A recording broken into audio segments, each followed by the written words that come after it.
1200 ta odam bilan shartnoma qildik. Endi shu 1200 ta odamni ish joyiga yetib borishini ta'minlasak, shunda o'z-o'zidan 1200 ta odamni bandligini va doimiy daromadini tashkillashtirib bergan bo'lamiz.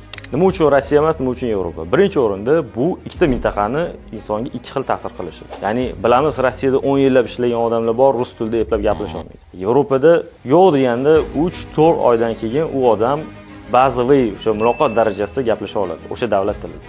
Bu ikkita mintaqani ikki xil ta'sir ko'rsatish.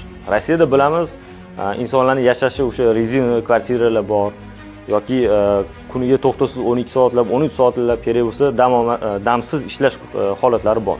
Yevropada aksincha, haftasiga 40-48 soat kunlik haftalik ish soatlari belgilangan va o'sha ish soatlarida mutaxassislar yoki qaysidir soha vakillari mehnatlariga loyiq haq olishlari tashkillashtirilgan. O'sha 1200 ta odamni o'sha mehnatini ta'minlab bersak, bilamizki, u xorijga ishlagani ketayotgan odamlarning hammasi ham umrbod qolishi reja qilmaydi. Jamg'argan pullariga o'sha O'zbekistonda o'zlarining sharoitlarini yaxshilashi yoki farzandlariga o'sha sifatli ta'limini berishi, ya'ni oiladagi muhitini o'zgartirish, sharoitlarini o'zgartirishga ozgina bo'lsa ham hissamizni qo'shsak, biz har doim xursand bo'lamiz.